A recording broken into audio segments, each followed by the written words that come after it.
سورۃ الفاتحہ۔ بسم اللہ الرحمن الرحیم۔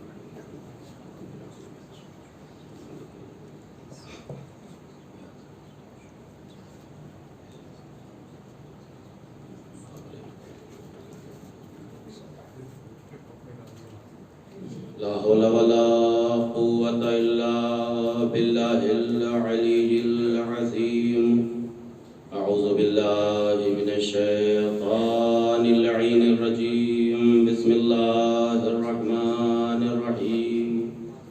الحمد لله الذي اسمه دواء وذكره شفاء وطاعته غنى، الذي ولي المؤمنين وغاية آمال العارفين وغياث المستغيثين، ثم الصلاة والسلام على سيد الأنبياء والمرسلين وخير المبشرين والمنذرين، سيدنا ونبينا مولانا مولى الكونين جد الحسن والحسين أبي القاسم محمد، اللهم صل على محمد وعلى محمد، ثم الصلاة والسلام على أهل بيته الطيبين الطاهرين المعصومين المظلومين، ولعنة الله على أعدائهم أجمعين من يومنا هذا إلى قيام يوم الدين.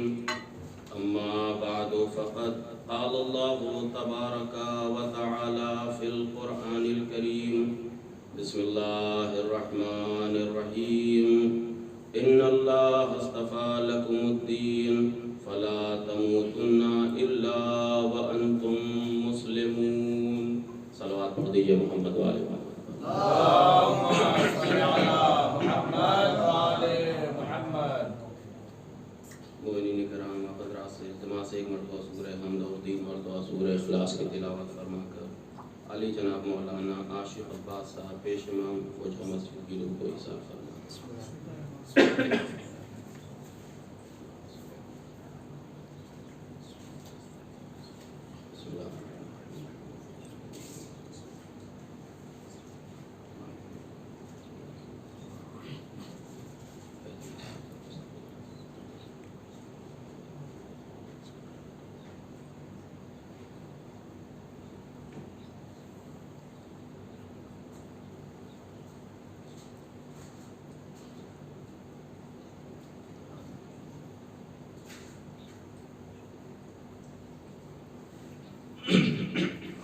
صلوات پڑھتے محمد والے محمد۔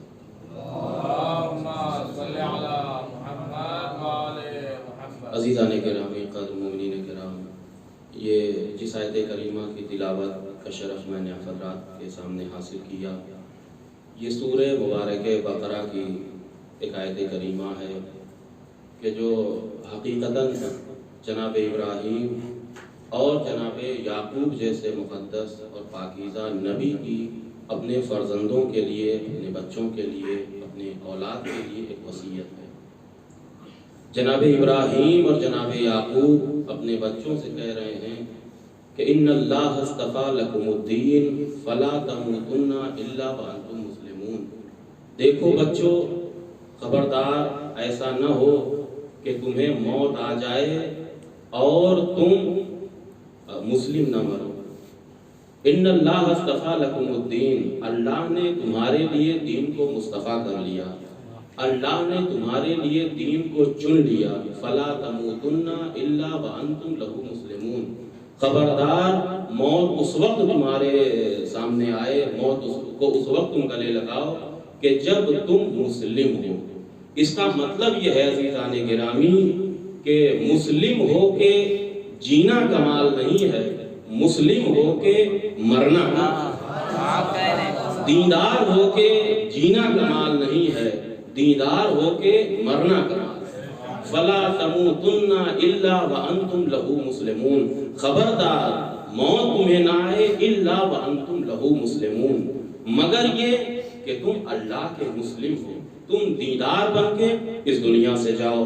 عزیزان گرامی، آپ اچھی طریقے سے واقف ہیں کہ یہ ہے مقام دین، یہ ہے شان دین کے حضرت یعقوب جیسے پیغمبر، حضرت ابراہیم جیسے نبی، جب اس دنیا سے رخصت ہو رہے ہیں تو دین کی وصیت اپنے بچوں کو کر رہے ہیں، دین کی وصیت اپنی اولاد کو کر رہے ہیں، اپنے فرزندوں کو کر رہے ہیں۔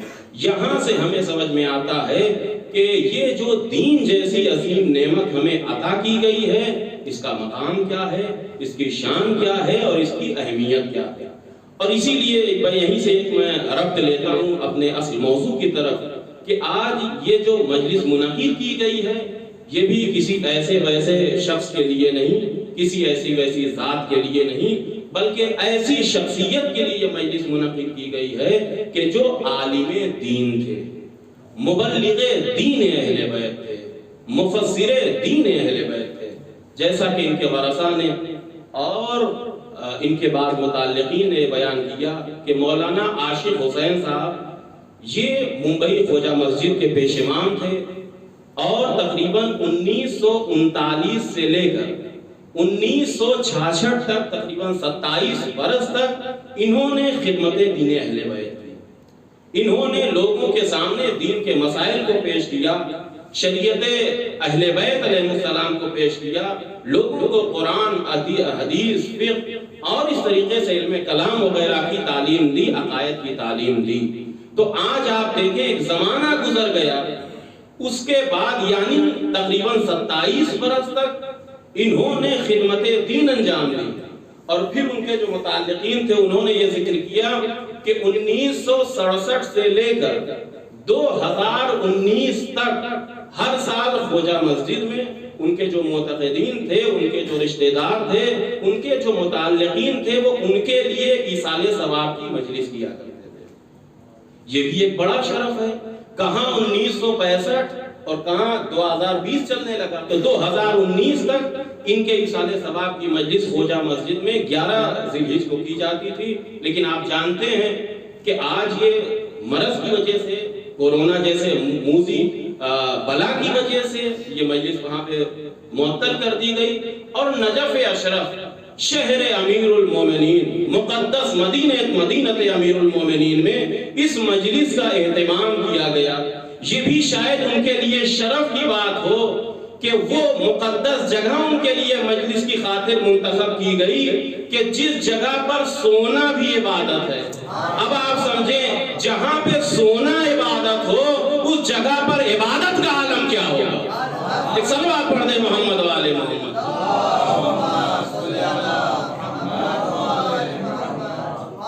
یہ ان کا خلوص تھا کہ آج اتنا زمانہ گزر گیا لیکن ان کے ایصال ثواب کے لیے سلسلہ جاری رہا، اور مجلسیں جو ہے وہ ہر سال منعقد کی جاتی رہی۔ کیوں؟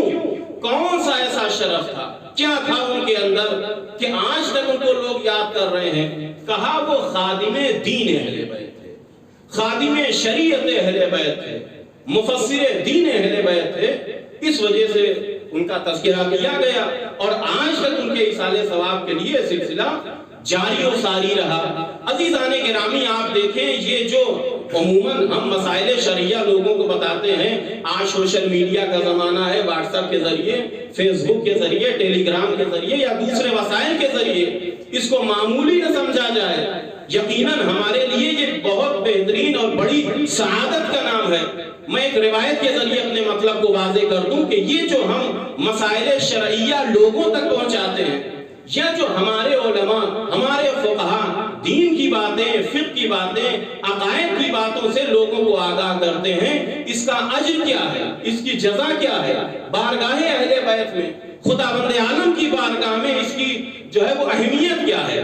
ہماری اور آپ کی شہزادی، شہزادی کونین، خاتون جنت جناب فاطمہ الزہرا سلام اللہ علیہا،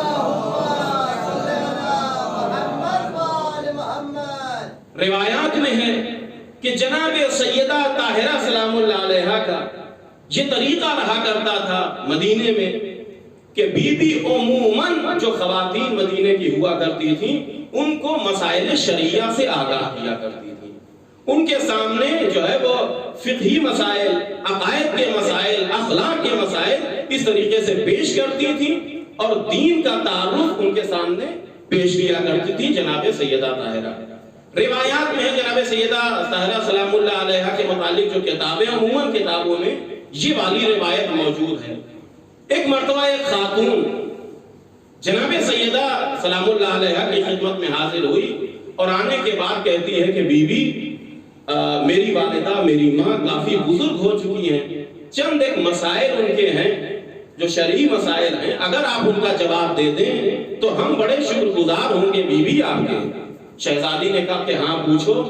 اس نے ایک مسئلہ پوچھا، بی بی نے جواب دے دیا۔ 2 مسئلے پوچھے، بی بی نے جواب دے دیا۔ 3 مسئلے پوچھے، بی بی نے جواب دے دیا۔ ہوتے ہوتے 10 شرعی مسائل اس آنے والی خواتین نے پوچھا اور بی بی نے ہر ایک سوال کا بڑی خوشی سے جواب دیا۔ اب جب اور آگے کی بات آئی تو ایسا لگ رہا تھا کہ اس کے پاس کچھ اور سوالات ہیں لیکن نہیں پوچھ رہی ہے۔ بی بی نے سوال کیا کہ شاید تیرے پاس اور کچھ مسائل ہیں۔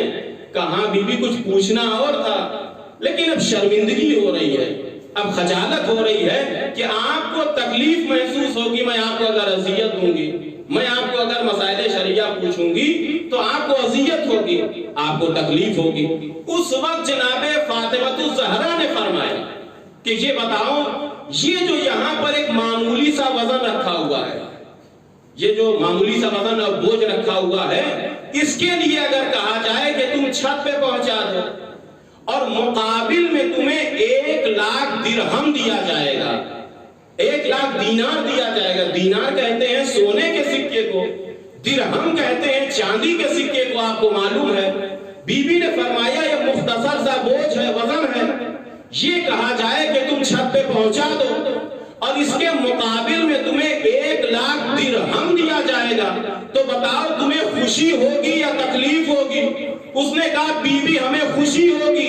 کہا کیوں؟ کہا اس لیے کہ اذیت بہت کم ہے لیکن اجرت بہت زیادہ ہے۔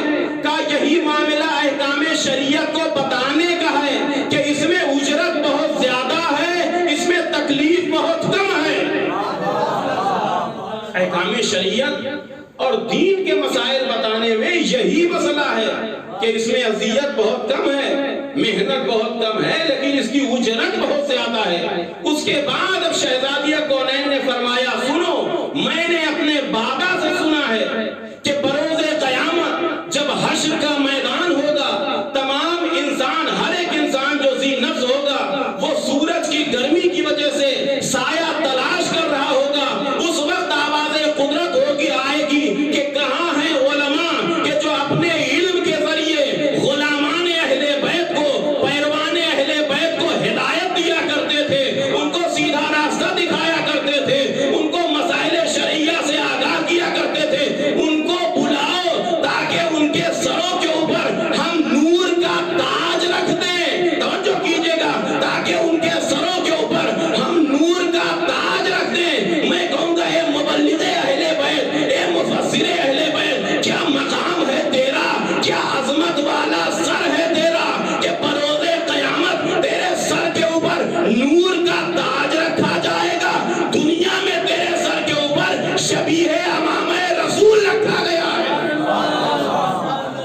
قیامت کے دن تیرے سر کے اوپر کا نور کا تاج ہوگا اور دنیا میں اس سر کے اوپر، مقدس سر کے اوپر کا شبیہ امامہ رسول ہے۔ شاید یہی وجہ ہے کہ پیغمبر اسلام نے فرمایا کہ فضل العالم علی غیرہ کفضل النبی علی امتہ، کہ ایک عالم کی فضیلت غیروں کے اوپر ایسے ہی ہے کہ جیسے نبی کی فضیلت اس کی امت کے اوپر ہوتی ہے۔ ایک عالم کی فضیلت، ایک مبلغ دین اہل بیت کی فضیلت عام انسانوں کے اوپر ویسے ہی ہے کہ جیسے ایک نبی کی فضیلت امت کے اوپر ہوتی ہے۔ تو عزیزو یہ ہے مقام مبلغ اہل بیت، مقام مفسر دین اہل بیت۔ اور شاید یہ جو اس طریقے کی حدیثیں ہیں، روایتیں ہیں، وہ ہمیں متوجہ کرنے کے لیے، ہمارے حوصلوں کو بڑھانے کے لیے، ہمیں ہمت دینے کے لیے کہ دیکھو جس طریقے سے دین کی کوئی قیمت نہیں لگا سکتا ویسے ہی مبلغ دین کی بھی کوئی قیمت نہیں لگا سکتا۔ جیسے دین کی کوئی قیمت نہیں لگا سکتا ویسے ہی جو اس دین کا مبلغ ہو، جو اس دین کا مفسر ہو اس کی بھی کوئی قیمت نہیں لگا سکتا. وہ اس کی قیمت، اس کا اجر، اس کی جزا کیا ہے یہ اللہ جانتا ہے، یہ اہل بیت علیہ السلام جانتے ہیں. تو عزیزان گرامی، یہ تمام فضائل، یہ تمام مناقب اور یہ تمام صفات کیوں کا؟ اس لیے کہ یہ دین اہل بیت کے غلام تھے، دین اہل بیت کے مبلغ تھے اور مفسر تھے. آپ دیکھیے کہ یہ دین، اس کی قیمت کیا ہے، اس کی اہمیت کیا ہے، اس کی شان کیا ہے. عموماً ہم آپ جانتے ہیں کہ یہ دین جیسی نعمت جو ہمیں عطا کی ہے اس کا مقام کیا ہے، جیسا کہ جناب یعقوب کی وصیت اور جناب ابراہیم جیسے پیغمبر کی وصیت میں نے آپ حضرات کی خدمت میں پیش کر دیا.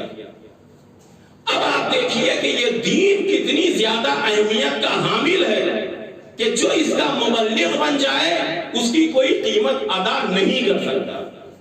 یہ دین آپ دیکھیے کہ ایک انسان کہ جو صبح سے شام تک محنت کرتا ہے، مزدوری کرتا ہے، چاہے سردی ہو، چاہے گرمی ہو، چاہے برسات ہو، 8-8 گھنٹے 10-10 گھنٹے وہ محنت اور مشقت کرتا ہے تاکہ کچھ پیسے اسے حاصل ہو جائیں. لیکن آپ یہ بتائیے کہ اگر اس کے بچے کی طبیعت خراب ہو جائے، اس کے بیٹے کی طبیعت ناساز ہو جائے تو کیا کرے گا؟ کہ اب وہ انسان پیسے کا منہ نہیں دیکھے گا بلکہ پیسے کو قربان کر دے گا، اپنی دولت کو قربان کر دے گا اور اپنے بچے کی جان کی حفاظت کرے گا. کبھی کبھی ایسا بھی ہوتا ہے کہ پورے مہینے کی تنخواہ ایک طرف ہوتی ہے اور اگر بچہ یا خود ہاسپٹل میں جو ہے وہ ایڈمٹ ہو گئے، مستشفے میں پہنچ گئے تو پورے مہینے کی جو تنخواہ ہے وہ دے دینی پڑتی ہے. یا وہ زمین اور جائیداد کہ جو نسلوں سے محفوظ ہو کے آ رہی ہے لیکن اگر جان کی بات آ گئی تو کہا کہ یہ زمین جائیداد قربان ہو جائے گی، یہ مال قربان ہو جائے گا، یہ پیسے قربان ہو جائیں گے. کیوں؟ تاکہ جان کی قیمت پیسے کے مقابل میں بہت زیادہ ہے. لیکن اگر آپ یہ بتائیے کہ اگر دین کے اوپر کوئی مسئلہ آ جائے تو کیا ہوگا؟ تو اگر کوئی دیندار انسان ہے تو وہ مال کو بھی قربان کر دے گا، جان کو بھی قربان کر دے گا تاکہ دین کی حفاظت کرے. مال کو بھی قربان کر دے گا، جان کو بھی قربان کر دے گا تاکہ دین کی حفاظت کر لے، تاکہ اپنے دین کو بچا لے. اور عزیزوں اس وقت جان یا مال یا جائیداد کی فضیلت معراج پہ پہنچ جائے گی کہ جب وہ دین کے لیے قربان ہو جائے، جب وہ دین کے لیے قربان ہو جائے. اسی لیے مولا کائنات حضرت امیر المومنین علی بن ابی طالب علیہ السلام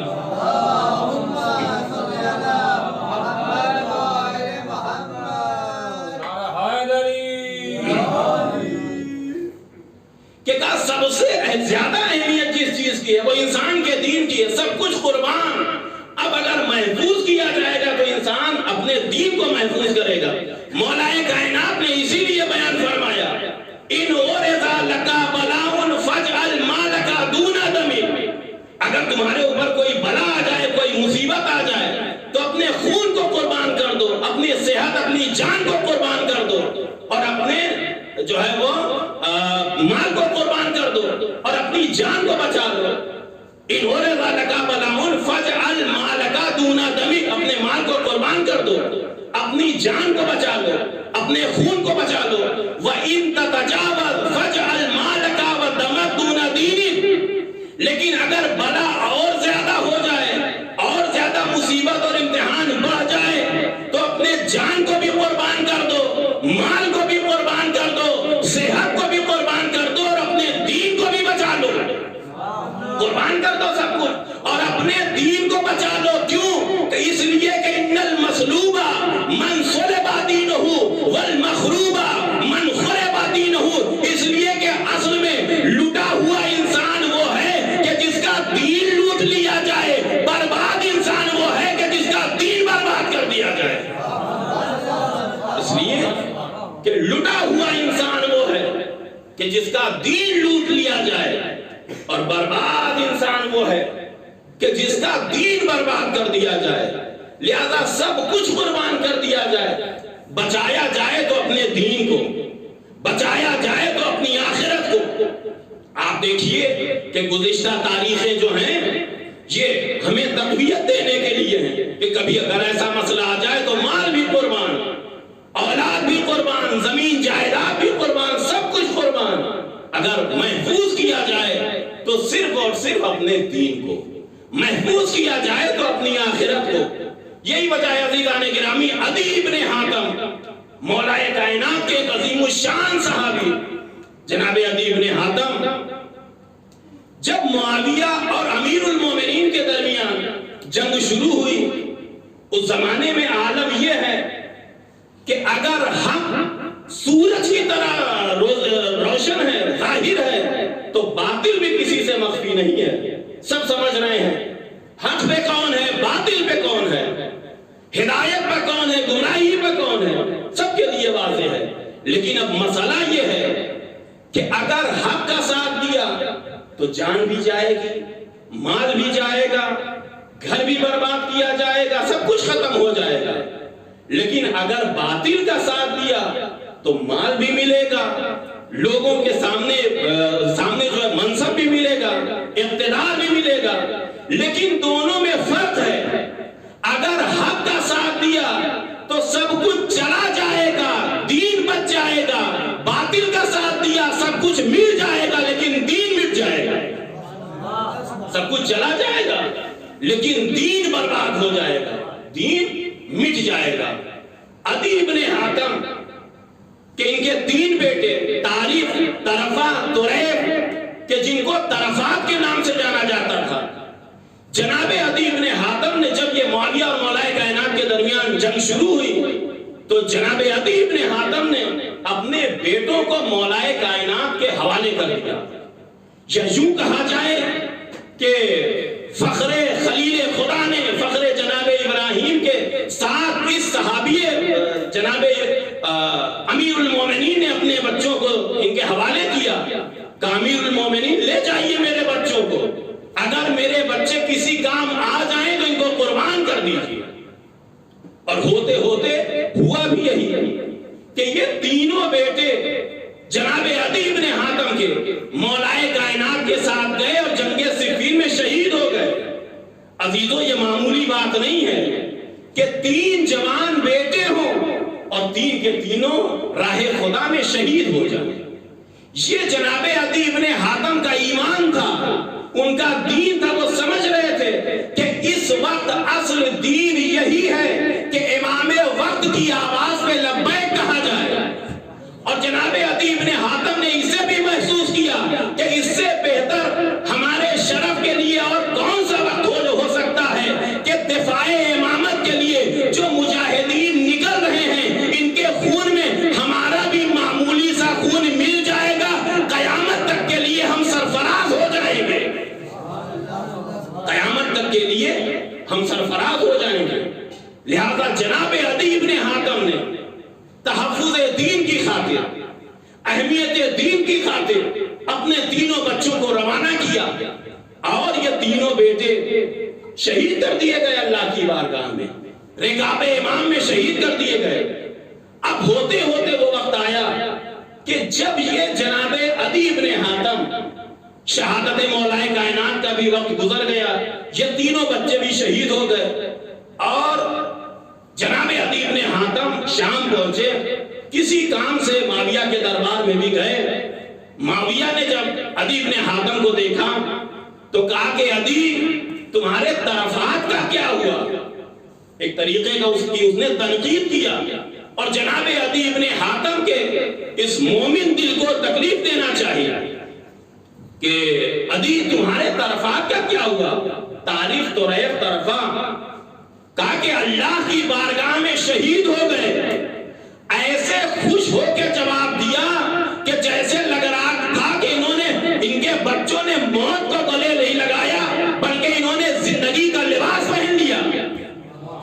جناب عدی ابن حاتم خوش ہو کے جواب دے رہے ہیں کہ الحمدللہ دین الہی پر امام برحق کی رکاب میں شہید ہو گئے۔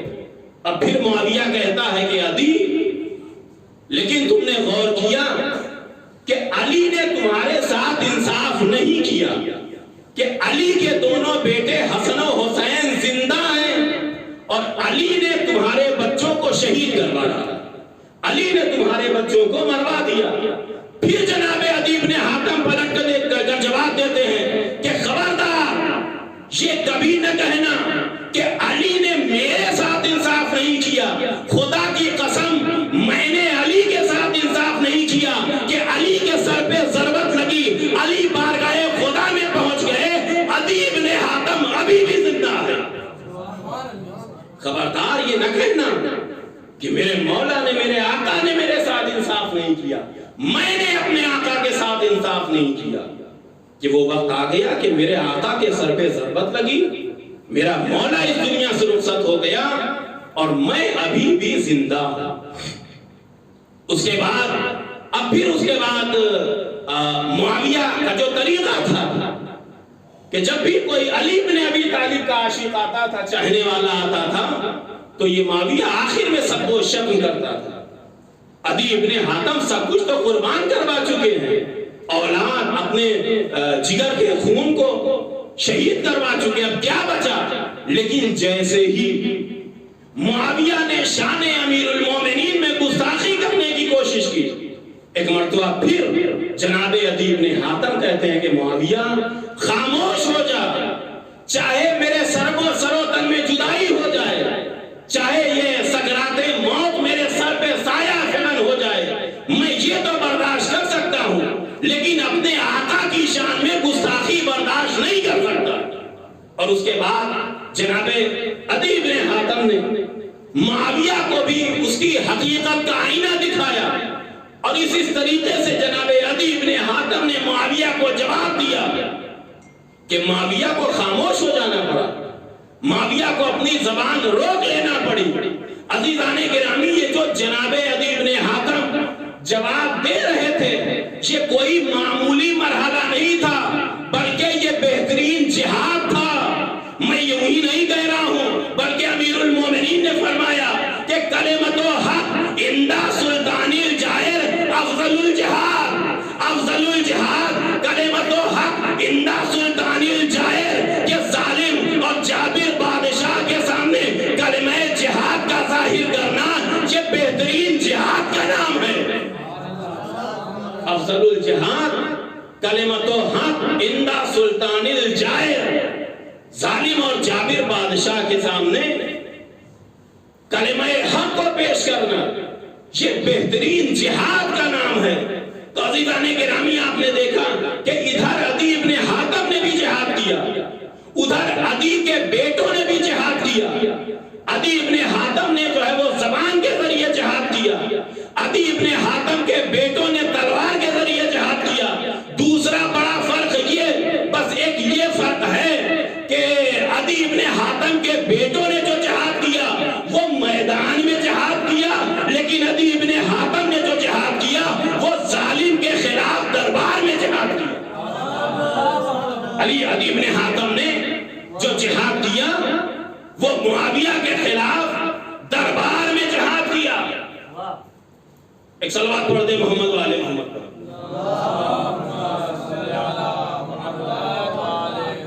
عدی ابن حاتم کے بچوں نے بھی جہاد کیا، عدی نے بھی جہاد کیا، عدی کے بچوں نے بھی معاویہ کے خلاف جہاد، عدی نے بھی معاویہ کے خلاف جہاد، عدی ابن حاتم کے بچوں نے تلوار کے ذریعے جہاد، عدی نے زبان کے ذریعے جہاد، عدی کے بچوں نے میدان میں جہاد، عدی ابن حاتم نے معاویہ کے دربار میں جہاد۔ اور جہاد کا فتویٰ دینے والے، توجہ کیجئے گا عزیزان گرامی، جہاد کا فتویٰ دینے والے مفتیوں کو یہ بھی سمجھا دیا کہ فتوی جہاد دے کر عورتوں کا لباس پہن کر بھاگنے والے اور ہوتے ہیں، ظالم کے خلاف دربار میں جہاد کرنے والے علی کے شیعہ ہوتے ہیں۔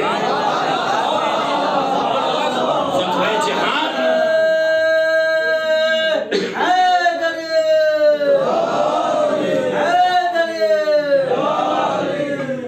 عدی ابن حاتم نے شان جہاد بھی بتا دیا کہ فتوی جہاد دے کر خواتین کا لباس پہن کے فرار ہونے والے اور ہوتے ہیں، لیکن ظالم کے خلاف ظالم کے دربار میں جہاد کرنے والے شیعان علی ابن ابی طالب ہوا کرتے ہیں. یہ ہے مقام عزیزان. یہ کیوں اتنی ساری تمہید میں نے حضرات کی خدمت میں پیش کیا؟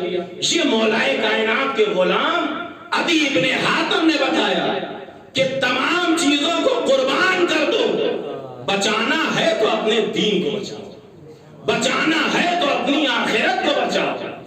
یہ عزیزان گرامی دین کا مقام ہے. یہ احکام دین پر عمل کرنے کی شان ہے، اس کی جزا اور اس کی اجرت ہے. دوسری بات آپ دیکھیں کہ مولا کائنات سے فرمایا سئل علی علیہ السلام ای الخلق اشقی. مولا کائنات سے یہ سوال کیا گیا کہ اے مولا یہ بتائیے کہ بدبخت ترین انسان کون ہے خلق خدا میں؟ خلق خدا میں بدبخت اور شقی ترین خلق کون ہے؟ شقی ترین انسان کون ہے؟ تو مولا کائنات نے فرمایا من باع دینہ بدنیا. سب سے زیادہ بدبخت انسان وہ ہے کہ جو دنیا کے عوض میں اپنے دین کو بیچ دے. شقی اور بدبخت انسان وہ ہے من باع دینہ بدنیا، جو اپنے دین کے عوض میں، دنیا کے عوض میں اپنے دین کو بیچ دے، یعنی دنیا کو حاصل کر لے اور اپنے دین کو بیچ دے. وہ انسان سب سے زیادہ بدبخت ہے، وہ انسان سب سے زیادہ شقی ترین انسان ہے. اب عزیزان گرامی اسی کو آپ پلٹ دیجئے کہ سب سے زیادہ بدبخت انسان وہ ہے کہ جو اپنے دین کو بیچ دے اور دنیا کو حاصل کر لے. اس کا مطلب یہ ہے کہ سب سے زیادہ نیک بخت انسان وہ ہے کہ جو اپنی دنیا کی حفاظت کر لے اور جو اپنے دین کی حفاظت کر لے اور دنیا کو ٹھوکر لگا دے. سب سے زیادہ نیک بخت انسان اور سعید انسان وہ ہے کہ جو اپنی دنیا کی حفاظت کر لے اور اپنے دین کی حفاظت کر لے اور دنیا کو ٹھوکر لگا دے. عزیزان کرامی یہاں پر میں ایک بات حضرات کی خدمت میں عرض کرنا چاہتا ہوں ایک دوسرے نقطے سے، اور بس شاید ایک یا دو بات اور ہو گفتگو کو تمام کر رہا ہوں. اسی کو پلٹیا کہ سب سے زیادہ نیک بخت اور سعید انسان وہ ہے کہ جو اپنے دین کو بچا لے اور دنیا کو ٹھوکر مار دے. دین کے مقابل میں دنیا کی کوئی اہمیت نہ سمجھے.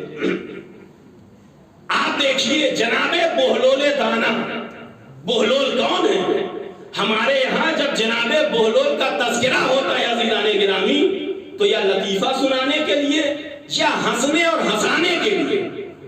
آپ اچھی طریقے سے جانتے ہیں کہ جناب بہلول کون ہے. جناب بہلول وہ ہیں کہ جنہیں خلیفہ عباسی نے قاضی بنانا چاہا، جج بنانا چاہا تھا. اس کا مطلب یہ ہے کہ جناب بہلول کے اندر اتنی صلاحیت موجود تھی، اتنا علم موجود تھا کہ وہ جج بن سکتے تھے، وہ قاضی بن سکتے تھے. لیکن جناب بہلول کو معلوم تھا کہ اگر میں قاضی بن گیا تو دنیا تو بچ جائے گی لیکن دین قربان ہو جائے گا.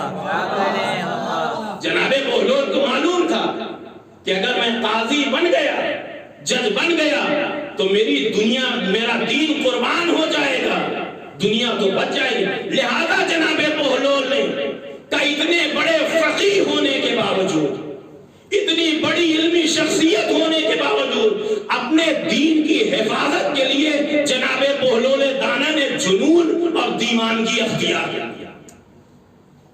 یہ کیا تھا عزیزان گرامی؟ یہ کوئی معمولی بات ہے کہ اتنا بڑا فقیہ انسان ہو، اتنی بڑی علمی صلاحیت کا مالک ہو، اس کے بعد ایک دیوانے کی طرح گلیوں میں پھر رہا ہو، ایک مجنون کی طریقے سے سڑکوں میں پھر رہا ہو. کیوں؟ کہ اس لیے کہ تاکہ دین بچ جائے. یہ کون ہے؟ جناب بہلول. بھائی ایک ہم کو ایک قاضی اور نظر آیا جسے قاضی شرح کہا جاتا ہے. یہ قاضی کون؟ کہ اس نے دین کو بیچ دیا، دنیا کو حاصل کر لیا. اب مجھے کہنے دیجئے کہ جس نے دین کو بچا لیا، دنیا کو ٹھوکر لگا دیا، اسے بہلول کہتے ہیں. اسے قاضی شرح کہتے ہیں۔ جس نے دین کو ٹھوکر لگا دیا اور دنیا کو بچا لیا اسے قاضی شرح کہتے ہیں۔ اگر جناب بہلول چاہتے تو ان کی دنیا بن جاتی، لیکن دنیا تو بن جاتی، دین ان سے رخصت ہو جاتا۔ جناب بہلول نے کہا خبردار، ایسا نہیں ہو سکتا، میں اپنی دنیا قربان کر سکتا ہوں، اپنا دین قربان نہیں کر سکتا۔ اگر بہلول قاضی بن جاتے تو ایسا نہیں ہے کہ جو ان کا علم تقاضا کرتا اسی اعتبار سے ان کو فیصلہ کرنا پڑتا، جیسا خلیفہ چاہتا، جیسا بادشاہ چاہتا اس اعتبار سے ان کو فیصلہ کرنا پڑتا۔ کبھی ان کو حق والے کے لیے باطل فیصلہ کرنا پڑتا، کبھی سچ والے کے لیے جھوٹا فیصلہ کرنا پڑتا، کبھی ظالم کو مظلوم بنانا پڑتا، کبھی مظلوم کو ظالم بنانا پڑتا۔ لہذا جناب بہلول نے کہا کہ دیوانہ بننا ہمارے لیے گوارا ہے، لیکن قاضی بننا ہمارے لیے گوارا نہیں۔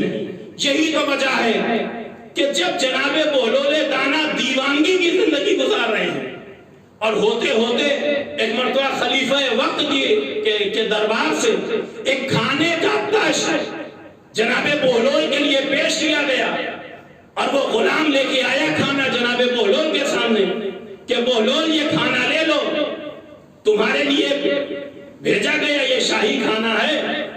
جناب بہلول نے کھانے کو دیکھا، لانے والے کو دیکھا، جناب بہلول کے دروازے پہ کتا بیٹھا تھا، کہا میں تو نہیں کھاؤں گا، اس کتے کو کھلا دو۔ آنے والے نے کہا بہلول تم نے خلیفہ کے کھانے کی توہین کر دی، کہا خاموش ہو جاؤ، اگر کتے نے سن لیا تو وہ بھی نہیں کھائے گا۔ آنے والے خاموش، اگر کتے نے سن لیا یہ کسی اور کے دروازے کا کتا نہیں ہے، بہلول جیسے خوددار کے دروازے کا کتا ہے۔ خبردار، اگر اس کتے نے سن لیا تو یہ بھی کھانا نہیں کھائے گا، لہذا لے جا اس کھانے کو یا اس کتے کو دے دو، یہ کتا کھا لے۔ تو عزیزان گرامی یہ ہے دین کہ جس دین کی حفاظت کے لیے، جس دین کے تحفظ کے لیے جناب بہلول دانا جیسے فقیہ اور قاضی اور قضاوت جیسی منزلت پہ فائز ہونے کی صلاحیت رکھنے والے بہلول دانا نے دیوانگی اور جنون اختیار کیا۔ اکثر بات پڑھ دے محمد والے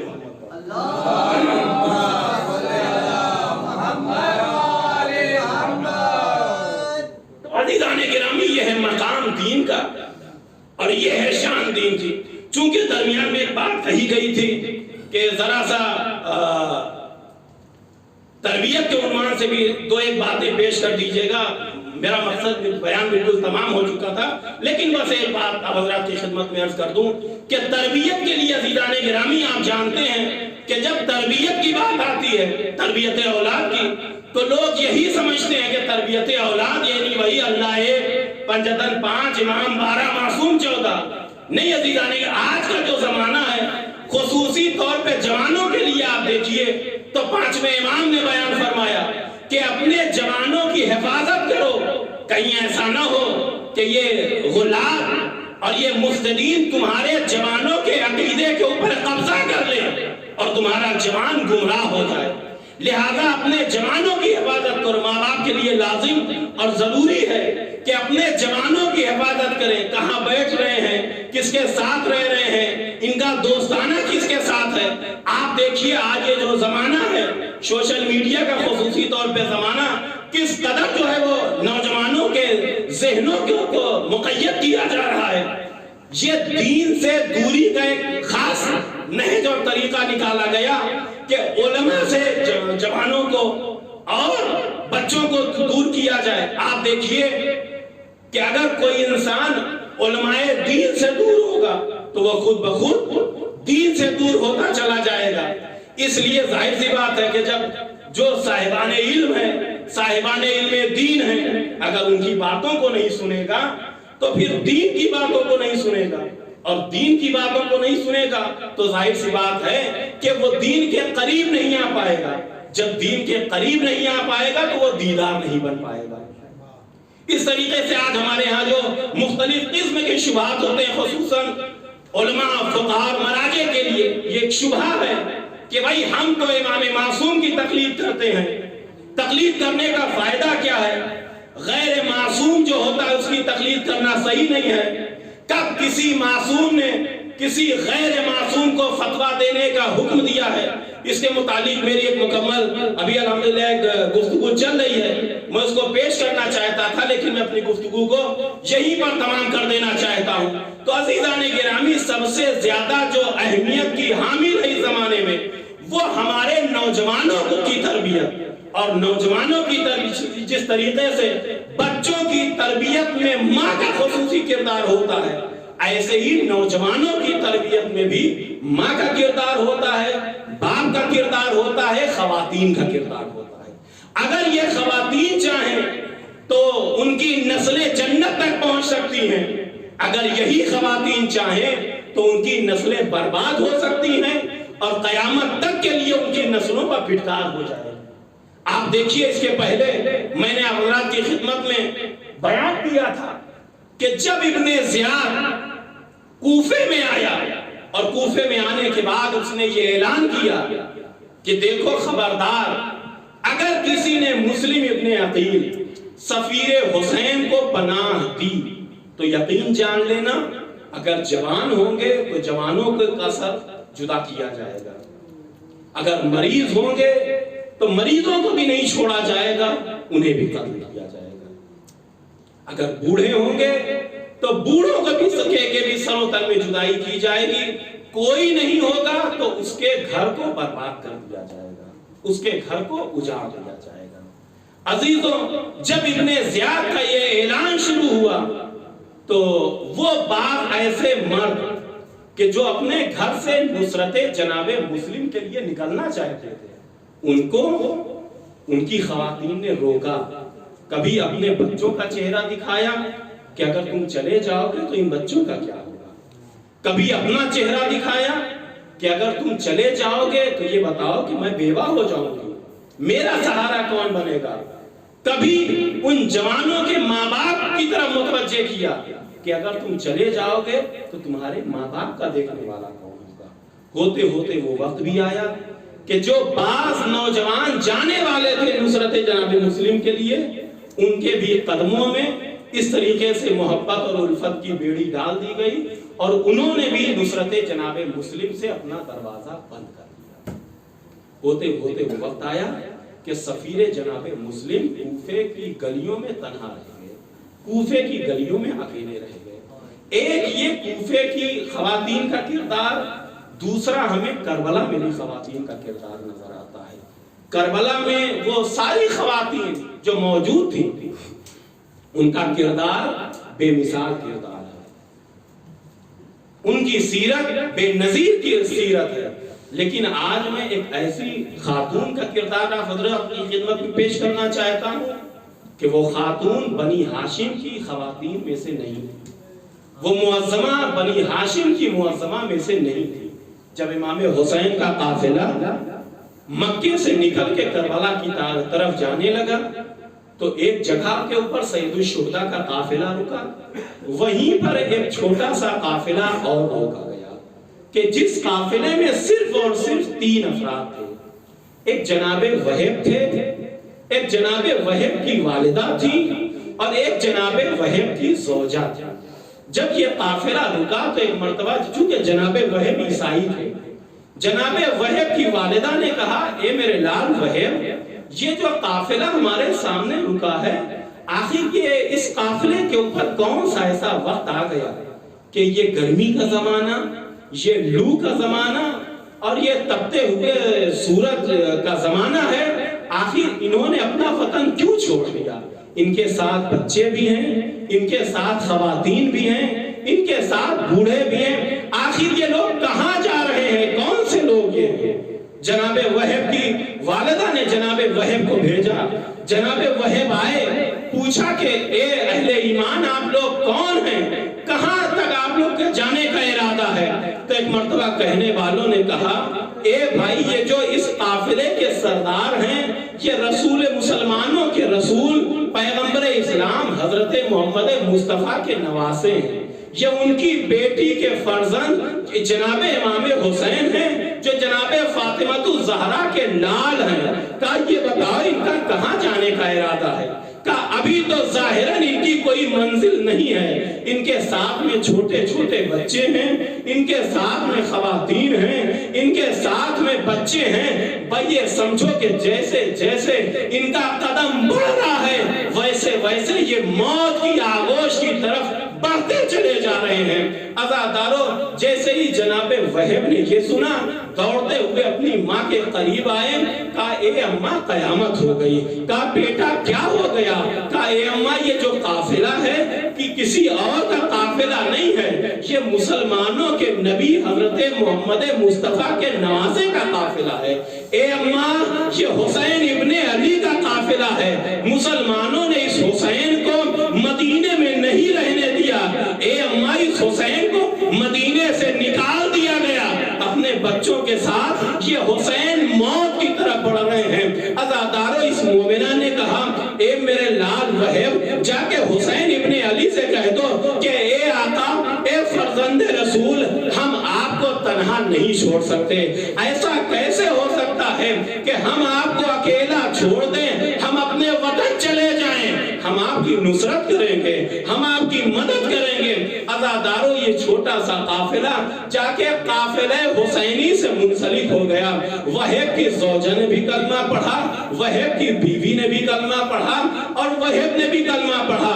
عزادارو یہ قافلہ جا کے جناب امام حسین سے مل گیا اور ان شہداء میں شہداء کی فہرست میں جناب وہب کلبی کا بھی نام آ گیا۔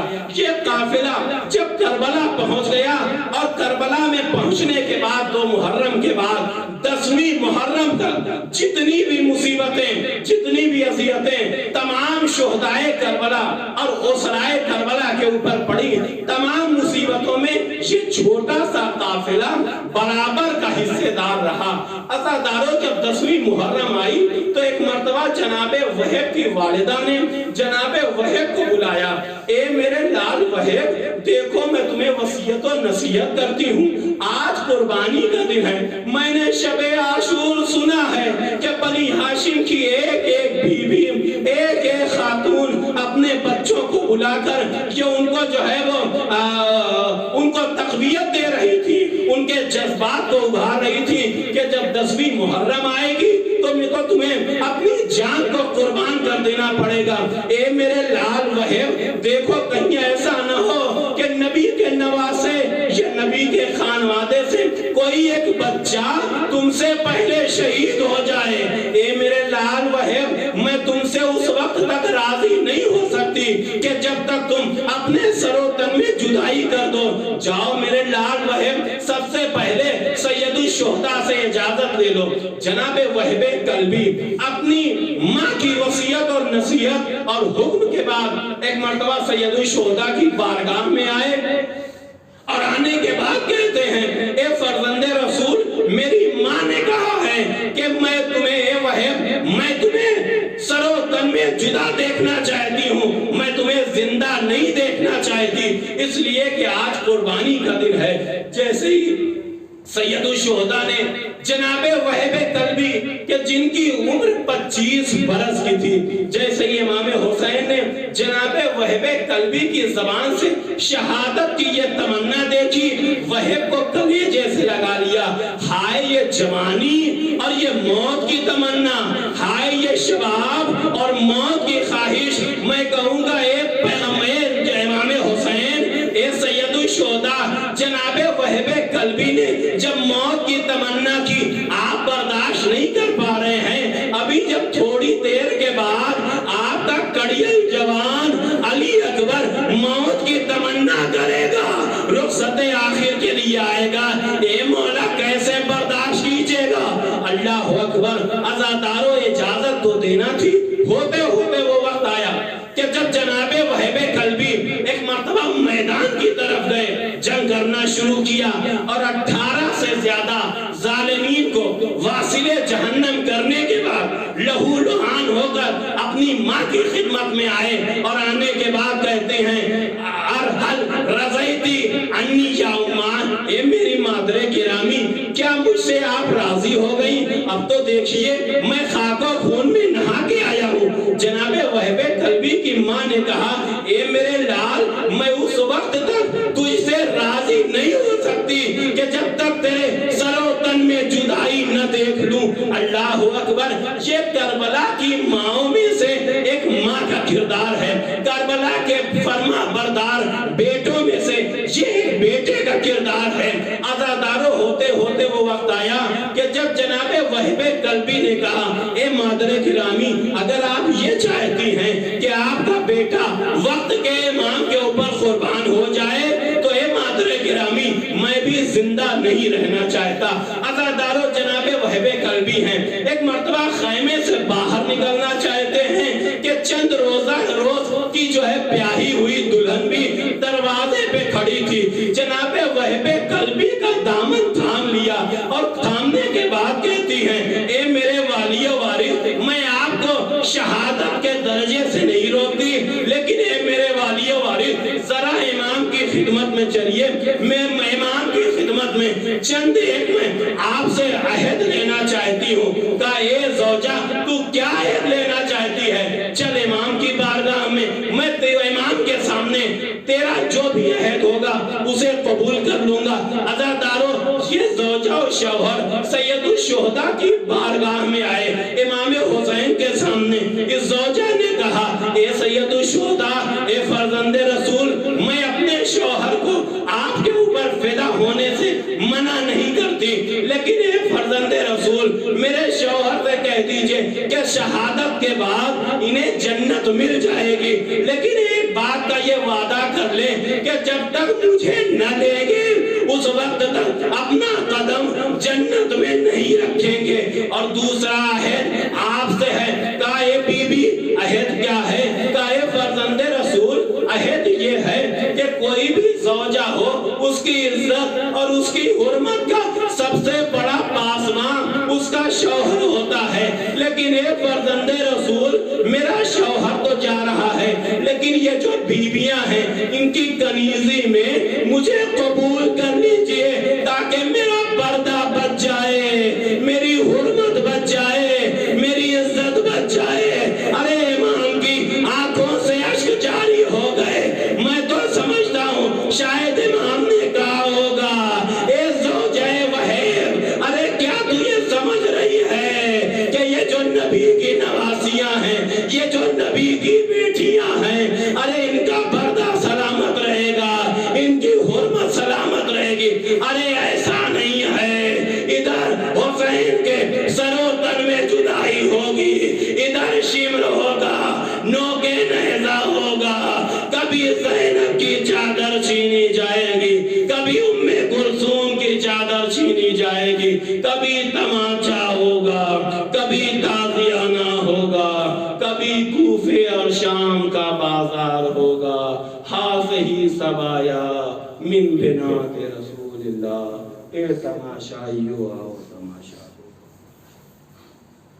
الا لعنت اللہ علی القوم الظالمین وسيعلم الذين ظلموا أي منقلب ينقلبون إنا لله وإنا إليه راجعون رضا بقضائه وتسليما لأمره إلهي باختصارها وأبيها وبعلها وبنيها وسر المستودع فيها۔ پروردگار تجھے واسطہ محمد و آل محمد کا ہماری اس مختصر سی عبادت کو قبول فرما۔ پروردگار تجھے واسطہ محمد و آل محمد کا جس مرد مومن کے ایصال ثواب کے لیے مجلس منعقد کی گئی ہے ان کے درجات کو بلند فرما۔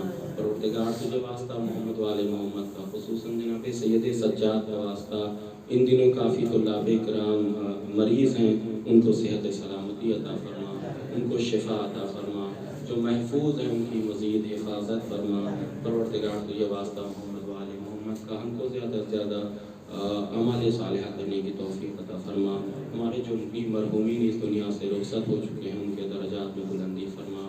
پروردگار تجھے واسطہ محمد و آل محمد کا ہمارے آخری امام کے ظہور میں تاجیل فرما اور ہم کو اس قابل بنا دے کہ ان کے ناصرین میں شمار ہو سکے۔ ربنا تقبل منا انک انت السمیع العلیم برحمتک یا ارحم الراحمین۔ حضرات سے مزید ایک التماس، ایک مرتبہ سورہ حمد اور 3 مرتبہ سورہ اخلاص کی تلاوت فرما کر مرحوم عاشق عباس صاحب کی روح کو ایصال فرمائیں اور اپنے مرحومین کی روح کو بھی ایصال فرمائیں، خصوصاً مولانا قاسم صاحب